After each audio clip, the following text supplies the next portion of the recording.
Assalamualaikum warahmatullahi wabarakatuh. Selamat pagi. Halo sahabat Dikbud dan juga Bapak dan Ibu yang sedang menyimak acara IG Live pada pagi hari ini. Apa kabar semua? Semoga semua dalam keadaan sehat dan semangat tentunya. Kita berjumpa dalam tayangan IG Live persembahan dari Pusat Kurikulum dan Pembelajaran sebagai rangkaian dari kegiatan sosialisasi kurikulum Merdeka tahun ajaran 2023-2024.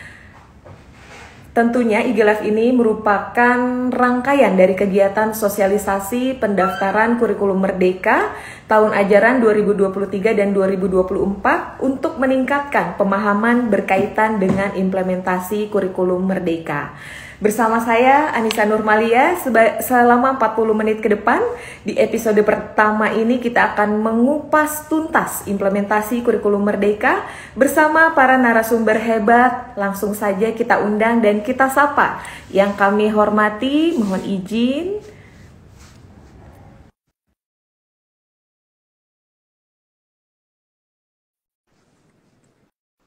Ya.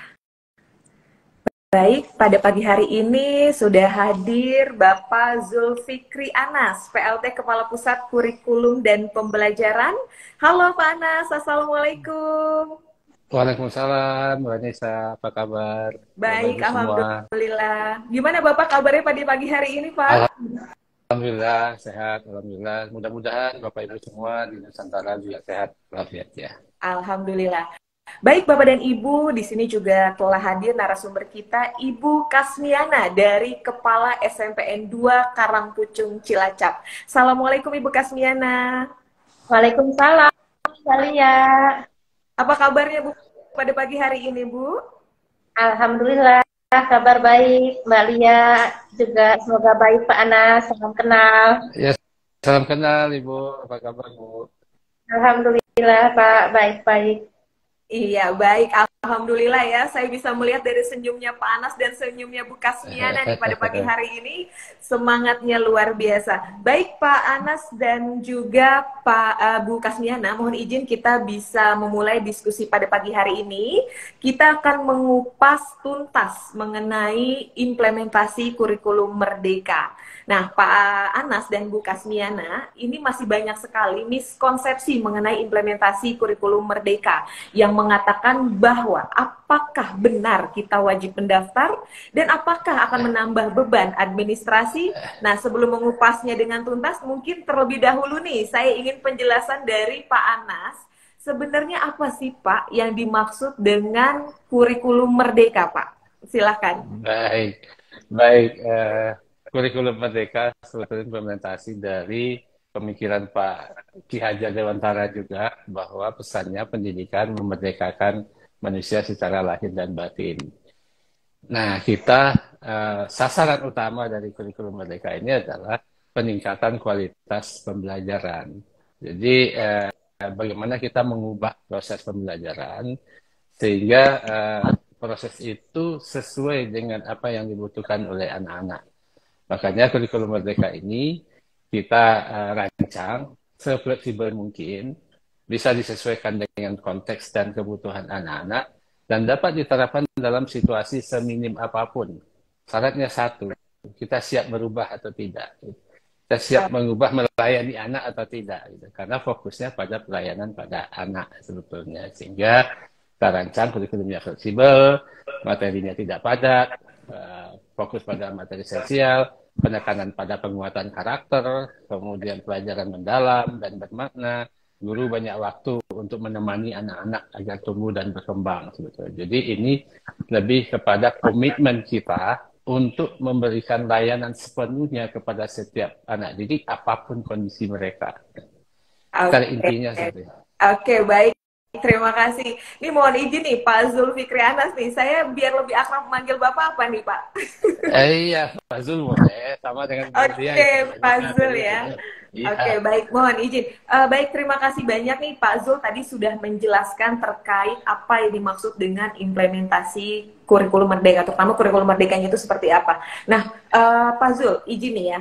Kita mulai menjawab miskonsepsi yang terjadi di masyarakat. Kalau begitu Pak, kalau tadi Bapak sudah menjelaskan tentang kurikulum Merdeka, nah apakah mereka wajib Pak menerapkan kurikulum Merdeka? Ya, ini ya di kalangan masyarakat itu ada yang merasa ketakutan, gurunya ini wajib atau gimana gitu ya. Jadi untuk tahun ini implementasi kurikulum Merdeka belum diwajibkan, masih tetap sebagai opsi. Nah, sebagai opsi yang diharapkan adalah satuan pendidikan secara mandiri merasa sudah saatnya untuk melakukan perubahan, siap untuk melakukan perubahan, dan siap untuk berkomitmen melayani peserta didik. Dan untuk itu silakan dipelajari kurikulum mereka dari berbagai sumber, di laman-laman juga ada, di sistem informasi kurikulum nasional di pusat di kurikulum kemendikbud.go.id juga ada di situ. Dan kemudian Bapak Ibu sekali lagi ini belum diwajibkan untuk tahun ini, tetap menjadi sebuah pilihan dan itu dilakukan secara mandiri oleh satuan pendidikan, memilih berdasarkan kesiapan satuan pendidikan, siap untuk berubah, gitu. Siap untuk berkomitmen memberikan layanan kepada anak-anak didik seperti itu. Jadi itu yang modal utamanya. Jadi, sekali lagi ditekankan, ini belum diwajibkan ya, untuk satuan pendidikan, masih sebagai opsi pilihan bagi satuan pendidikan. Ya, oke, baik. Berarti tidak diwajibkan ya Pak ya, jadi masih merupakan sebuah opsi ya Pak. Nah, ini masih terkait miskonsepsi ya Pak. Kalau tanggapan Bapak gimana nih dengan daerah yang mewajibkan implementasi kurikulum Merdeka terutama di 2022 dan harus membuat nya sendiri, itu gimana Pak tanggapan Pak Zul nih? Jadi himbauannya mungkin saking semangatnya, jadi kepala dinas atau pemerintah daerah saking inginnya untuk berubah lalu mewajibkan satuan pendidikan. Nah, yang terpenting sebetulnya ini bukan wajib atau tidaknya, tapi siap atau tidaknya satuan pendidikan. Nah, kalau seandainya ini ya daerah tertentu mewajibkan, berarti daerah itu juga berkomitmen siap untuk memberikan bantuan sepenuhnya kepada satuan pendidikan.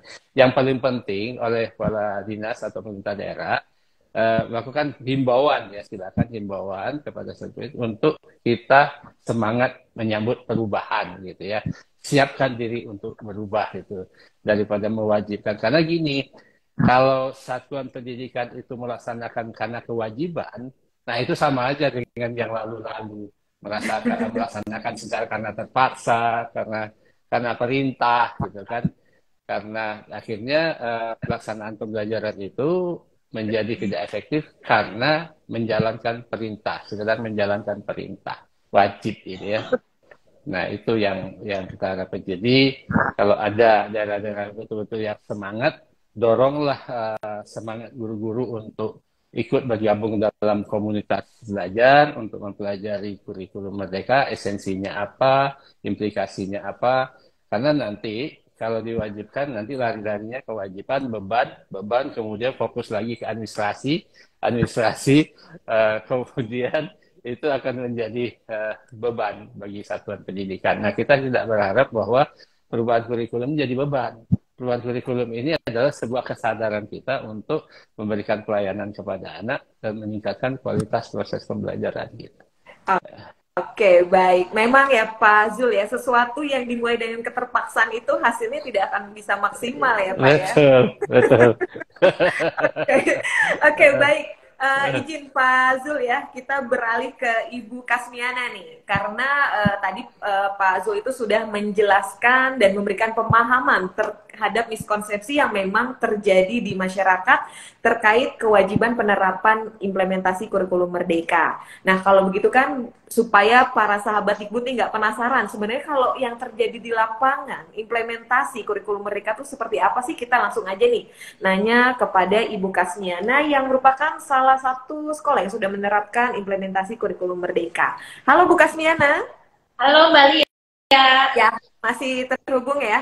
Oke, baik Bu Kasmiana, bagaimana kondisi di sekolah Ibu ya? Apakah ada instruksi dari Pemda atau Disdik yang mewajibkan implementasi kurikulum Merdeka Lalu kemudian bagaimana tanggapan Ibu terhadap opsi yang dipilih? Silakan Bu Kasmiana. Ya, baik Mbak. Jadi di tempat kami di Kabupaten Cilacap itu tidak ada instruksi, yang ada adalah sosialisasi. Sosialisasi dari DIP. Ada dua, yang pertama sosialisasi tentang pendaftaran, saya ingat tanggalnya 30 Maret 2022, dan yang kedua adalah sosialisasi tindak lanjut setelah dilaksanakannya, setelah melakukan pendaftaran, yaitu sosialisasi tentang PNM. Menyikapi sosialisasi ini, kami langsung merespon positif dan menyesuaikan dengan kesiapan serta kondisi sekolah. Jadi kami menentukan pilihan. Begitu Mbak. Oke, baik. Berarti tidak dipaksa tapi mendapatkan sosialisasi ya Bu Kasmiana ya? Iya, betul sekali Mbak. Iya. Oke, baik. Lalu tanggapan Ibu terhadap opsi yang dipilih dari sekolah, pilih yang mana tuh Bu kalau begitu? Memilih opsi kurikulum merdeka dengan jalur mandiri berubah. Oke, tapi itu sudah merupakan kesepakatan dari sekolah ya Bu ya? Seperti tadi ya, Pak Zul sampaikan ya, bahwa kalau sudah berkomitmen untuk melakukan perubahan ya, jadi secara totalitas semua unsur sekolah mendukung ya Bu Kasmiana ya? Ya, betul sekali Mbak, alhamdulillah. Oke, baik.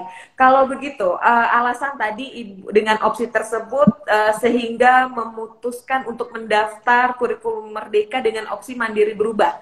Pertimbangannya apa sih Bu? Mungkin kan bisa dijadikan contoh untuk sekolah-sekolah yang lain. Ya, pertimbangannya ini adalah sebagai fasilitas terhadap perubahan yang menyikapi adanya learning loss setelah adanya pandemi COVID-19 yang berkepanjangan, sehingga ada penurunan karakter siswa. Untuk mengatasi ini, kurikulum merdeka, terutama jalur mandiri berubah, kami anggap yang paling cocok. Oke, baik. Lalu kemudian Ibu sudah melihatkah atau merasakan hasilnya dari manfaat kurikulum merdeka tersebut? Alhamdulillah sudah ada perubahan, terutama yang paling ciri khususnya itu adalah penanaman karakter pada profil pelajar Pancasila. Oke, baik. Baik, ini luar biasa sekali ya cerita dari Bu Kasmiana. Jadi kita bisa melihat dan merasakan bahwa sebenarnya betapa besar sekali manfaat dari penerapan kurikulum ini, di mana sekolah jadi lebih banyak berinovasi ya Bu Kasmiana ya, yang tentunya mengarah pada keberpusatan anak didik dan menjadikan mereka sebagai pelajar Pancasila ya Bu Kasmiana ya. Betul Mbak, untuk intinya ini ciri khususnya adalah pada peningkatan kualitas pembelajaran dengan pembelajaran berdiferensiasi. Oke. Baik. Simpelnya nih Bu, Ibu melihat nih anak didik berubahnya seperti apa nih? Kalau tadi Ibu bicara karakter ya, paling simpel, contoh paling nyata yang dirasakan tuh apa? Anak didik jadi lebih berani untuk merasa lebih merdeka. Oh ya? Karena dalam pembelajaran ada refleks. Jadi mereka dengan berani menyampaikan dan tetap memperhatikan karakter sopan santunnya. Oke. Berarti dengan kurikulum mereka ini mereka udah nggak lagi malu-malu untuk tampil ke depan ya Bu Kasmiana ya? Alhamdulillah, meskipun belum maksimal banget, tapi sudah ada kemajuan yang luar biasa. Oke, baik. Kalau dari gurunya gimana Bu Kasmiana? Perubahan apa nih yang dirasakan oleh para guru dengan kurikulum ini? Yang saya rasakan, saya bangga sekali karena guru-guru lebih mandiri dengan selalu belajar, karena di sini banyak sekali hal baru, dan hal-hal baru ini semuanya bisa dipelajari, semuanya ada di PMM. Jadi guru lebih belajar mandiri, tidak menunggu pelatihan, tidak menunggu diundang untuk mengikuti pelatihan, belajar secara mandiri. Oke, baik. Berarti cocok sekali nih ya Pak Zul ya, bahwa sesuatu yang nggak dipaksa ini jadi lebih berinovasi ya jadinya ya Pak Zul ya. Oke, baik. Baik sahabat Dikbud, Pak Zul dan Bu Kasmiana, izin kita berlanjut kembali ya untuk menjawab miskonsepsi yang kedua nih yang terjadi di masyarakat mengenai beban administrasi yang tadi sudah Pak Zul sampaikan di awal. Tentunya mungkin banyak beredar di masyarakat ganti kurikulum menambah beban administrasi. Mereka pasti berasumsi nih Pak Zul ya bahwa dokumen akan berganti semua, pendidik sebelumnya sudah terbiasa RPP, kemudian sekarang bisa jadi RPP ataupun modul ajar. Nah, bagaimana nih Pak Zul menanggapi hal ini? Mungkin bisa dijelaskan kepada para sahabat Dikbud yang menyimak IG Live kita pada pagi hari ini. Silakan Pak. Baik, terima kasih. Jadi ini efek dari mungkin ya sosialisasi kita zaman-zaman dulu. Setiap kali perubahan kurikulum yang dilatihkan kepada guru-guru itu selalu administrasinya. Jadi pemenuhan administrasi itu yang selalu dilatihkan. Sehingga muncul kesan bahwa ganti kurikulum itu ganti dokumen, ganti administrasi gitu kan. Padahal kurikulum itu alat sebetulnya, tools ya. Tools untuk memberikan pelayanan kepada setiap anak sehingga setiap anak itu bisa menemukan cara terbaik bagi mereka untuk mengembangkan potensi diri mereka. Sehingga di sini kata kuncinya, utamanya adalah mengenali anak terlebih dahulu. Setelah kita tahu anak ini kebutuhannya apa, misalnya ketika kita belajar membaca ya di kelas 1 SD gitu ya. Nah, kita tahu untuk belajar membaca itu ada beberapa tingkatan sebetulnya. Mulai dari mengenal huruf, kemudian menyusun huruf menjadi kata, kemudian menyusun kata menjadi kalimat, kemudian bagaimana meramu kalimat ini kalimat dalam satu paragraf, kemudian kita mulai lancar membaca. Nah, ketika kita pertama kali masuk ke kelas, kita dengan anak-anak diajak bersama-sama, kenali dulu dari anak di kelas itu bagaimana kondisinya. Apakah masih ada yang belum mengenal huruf atau ada yang sudah bisa membaca dan sebagainya. Dan ketika kita kenali lewat asesmen awal yang sangat sederhana, ketemulah bahwa ada beberapa anak yang belum mengenal huruf, ada yang sudah mulai bisa menyusun huruf menjadi kata, ada yang sudah kalimat gitu ya. Nah, kalau sudah kita tahu kebutuhan anak seperti itu, kita tahu cara yang terbaik bagi anak. Nah, administrasinya mendukung. Jadi kita membuat administrasi kelengkapan administrasi itu sesuai dengan kebutuhan. Nah, kalau sesuai dengan kebutuhan, semakin banyak alat yang bisa jadi alternatif yang bisa kita gunakan itu semakin memudahkan sebetulnya. Jadi fokusnya di situ bagaimana memberikan pelayanan kepada anak dan dokumen-dokumen atau administrasi misalnya perencanaan pembelajaran. Karena memang setiap kita melakukan pekerjaan apapun, kita membutuhkan perencanaan. Karena orang bilang dalam bahasa manajemen, kalau perencanaannya itu bagus, 75% dari tujuan bisa dicapai. Gitu. Artinya, nah dalam menyusun perencanaan itu yang paling penting 3 aspek saja. Pastikan tujuan bisa dicapai, pastikan langkah-langkah pembelajaran itu mengarah kepada tujuan, dan pastikan asesmen itu sebagai alat bantu bagi kita untuk mencek apakah cara atau langkah-langkah yang kita gunakan itu betul-betul mengarah pada pencapaian tujuan. Nah, itu secara minimal seperti itu yang prinsip yang dipakai. Sehingga kalau Bapak Ibu memiliki perangkat-perangkat lain, itu sebagai pendukung. Dan apalagi kita punya pilihan menyediakan perangkat-perangkat yang sudah jadi di PMM. Dan juga ada di lamannya lamannya di kurikulum kemendikbud.go.id gitu ya. Tapi bagi Bapak Ibu yang baru belajar untuk meningkatkan kemampuannya, itu bisa menggunakan yang tersedia di situ. Gunakan aja langsung gitu kan, sambil belajar.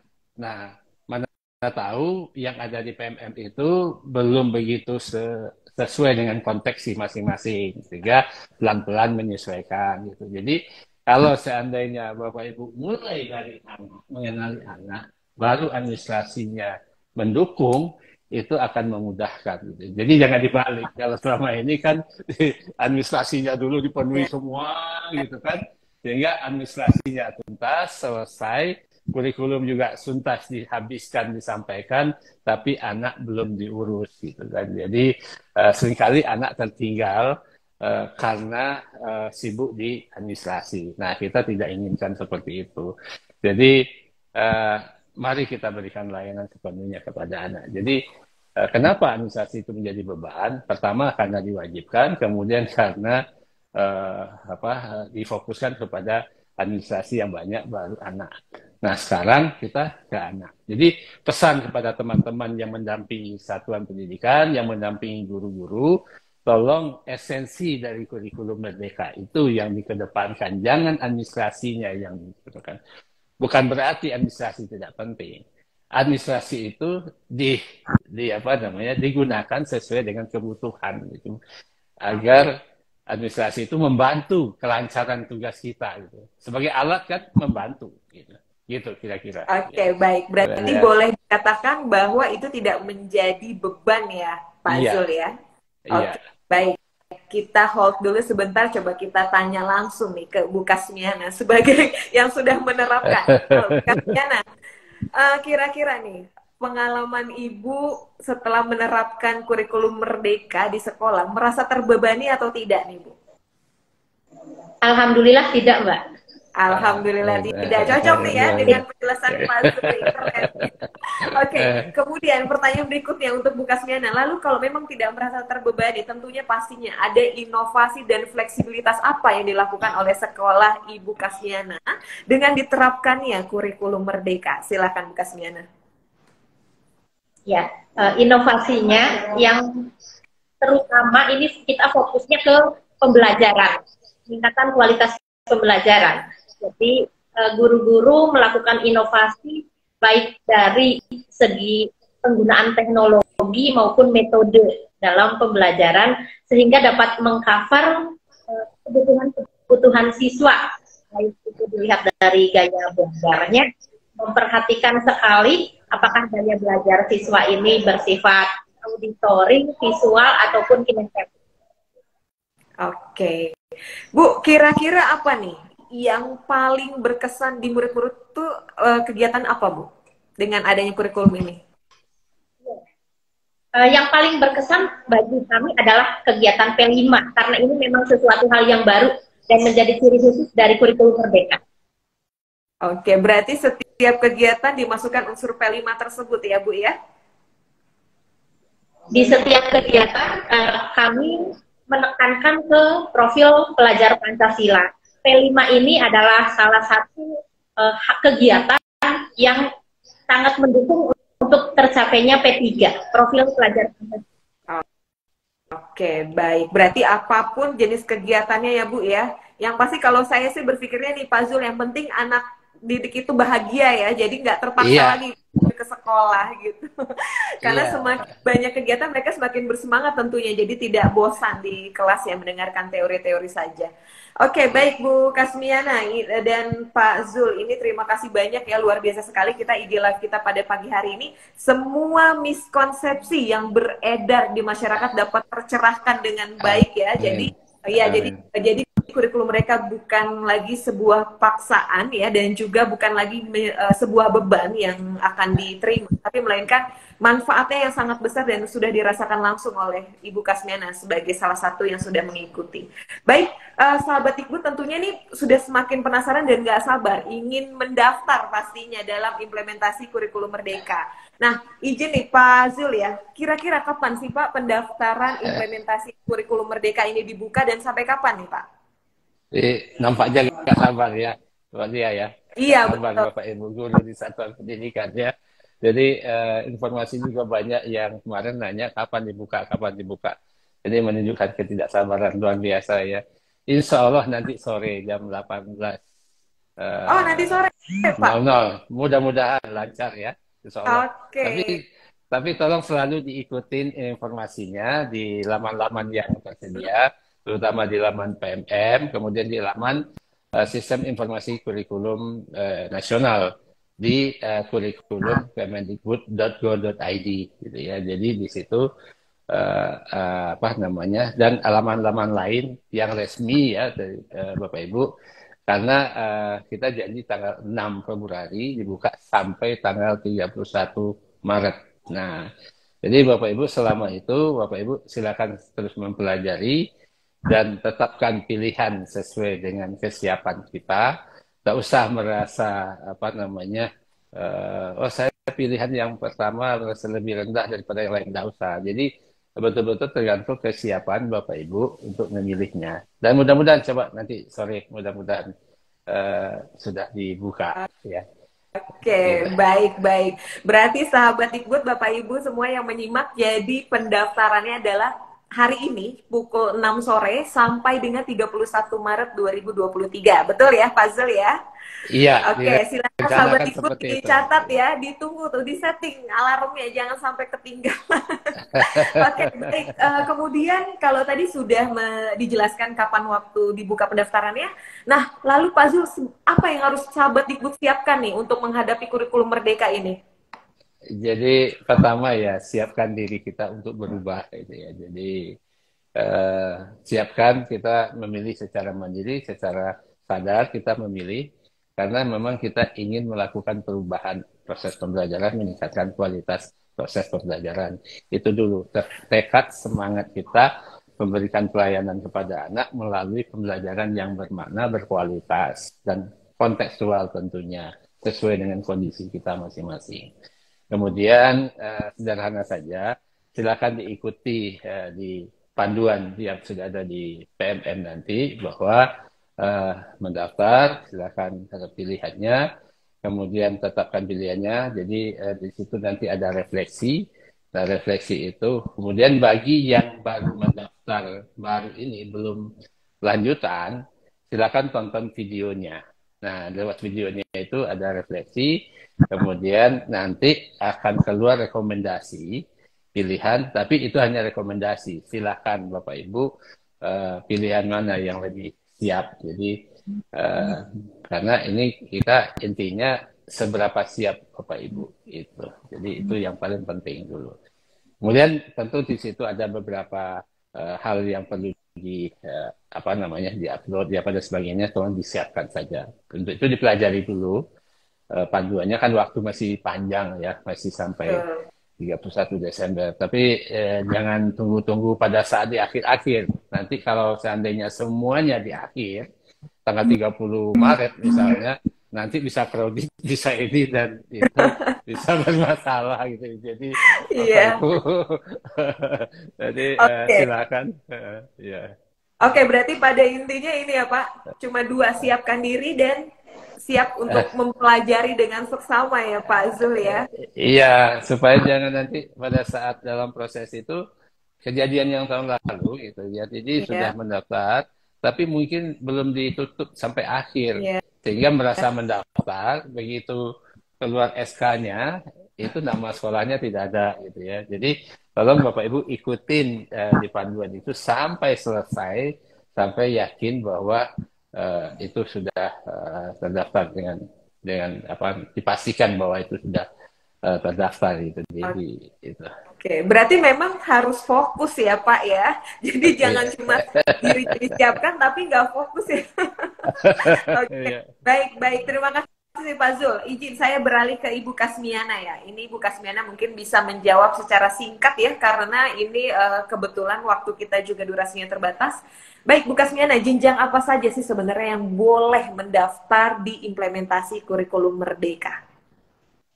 Iya Mbak, untuk semua jenjang mulai dari PAUD sampai dengan SMK, PAUD, SD, SMP, SMA, SMK. Oke, baik. Kemudian opsi-opsinya ada apa aja sih nih Bu? Gitu. Saya nggak mau nanya sama Pak Zul nih, saya mau nanya sama Ibu aja karena kan Ibu sudah menjalankan. Tentunya pasti sudah hafal nih sebenarnya apa saja opsi yang ada di implementasi kurikulum Merdeka. Silakan Bu Kasmiana. Oke, ada 3 opsi, mandiri belajar, mandiri berubah, dan mandiri berbagi. Yang bisa kita pilih sesuai dengan kesiapan satuan pendidikan masing-masing. Kondisi Pak Zul, ada 3 Pak. Iya, ada 3. Oke. Ada 3 pilihan. Ada mandiri belajar, mandiri berubah, juga mandiri berbagi. Mungkin sedikit Pak Zul bisa dijelaskan mandiri belajar, mandiri berubah, dan mandiri berbagi itu apa sih Pak? Ya, sedikit aja Pak. Baik, mandiri belajar itu artinya masih kurikulum 2013, tapi menerapkan sebagian dari sebagian dari prinsip-prinsip kurikulum Merdeka. Nah, kalau mandiri berubah berarti kurikulum Merdeka, struktur kurikulum Merdeka, kemudian semuanya proses kurikulum Merdeka menggunakan baik yang menggunakan dari perangkat yang ada di PMM maupun mau mencoba mengembangkan sendiri. Nah, kemudian kalau menjadi berbagi ya udah otomatis ya mau berbagi. Jadi artinya sudah betul-betul yakin dengan miliknya sendiri, dikembangkan sendiri itu mulai berbagi. Nah, artinya ini sebetulnya betul-betul tergantung kesiapan kita, gitu kan. Jadi kita baru siap untuk belajar dulu dengan kurikulum yang lama ya silakan. Kita mulai berubah nih gitu ya, sudah mulai menerapkan kurikulum ini, tapi umumnya kita menggunakan perangkat yang ada di PMM ya silakan.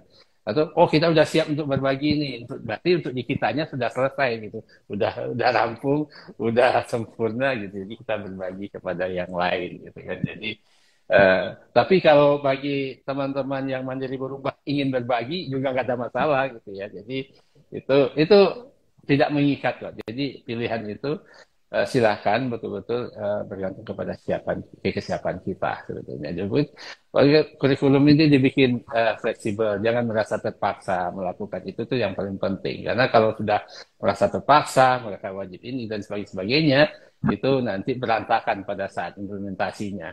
Nah, itu sebetulnya. Oke, baik. Jadi dicocok-cocokin ya Pak ya, maunya yang mana ya, mau yang mandiri belajar, mandiri berubah, ataupun mandiri berbagi. Jadi tergantung bagaimana kesiapan dari sekolah tersebut. Oke, Pak Zul, lantas bagaimana nih kalau sahabat Dikbud atau sekolah yang ingin segera mendaftar dan mempelajari tentang kurikulum Merdeka, cara aksesnya seperti bagaimana nih Pak? Tadi kan sudah dijelaskan di awal, mungkin bisa diulangi kembali. Langkah-langkah apa juga yang harus ditempuh dalam mendaftar implementasi kurikulum Merdeka? Silakan Pak. Yang penting pastikan Bapak Ibu punya akun belajar ID ya, itu saya pikir itu sudah punya. Jadi itu kemudian secara administrasi ya silakan ada di panduan itu nanti. Karena kalau dijelaskan di sini semua nanti tidak membaca lagi, nanti tidak mempelajari lagi nanti. Jadi harus dimunculkan penasaran di sini supaya dipelajari. Nah, kalau dipelajari sendiri, pemahamannya akan lebih pas sebetulnya. Tapi intinya itu saja, siapkan dirinya, kemudian akun belajar ID-nya, kemudian ikuti. Nanti ada panduannya di situ, silakan diikuti di situ. Jadi mau memilih apa dan Bapak Ibu sudah memilih misalnya di awal minggu pertama ini sudah memilih gitu kan.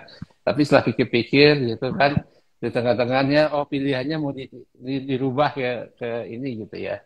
Tadinya milih mandiri belajar. Ternyata kayaknya kita udah mulai siap ini ingin mengubahnya ke mandiri berubah gitu. Silakan ada kesempatan sekitar 2 atau 3 kali kalau nggak salah ya. Tapi itu ada di panduan. Jadi Bapak Ibu tidak usah khawatir, semuanya itu akan ada informasinya baik dari websitenya PMM maupun di website lain, laman-laman yang lain seperti kurikulum Kemendikbud.go.id.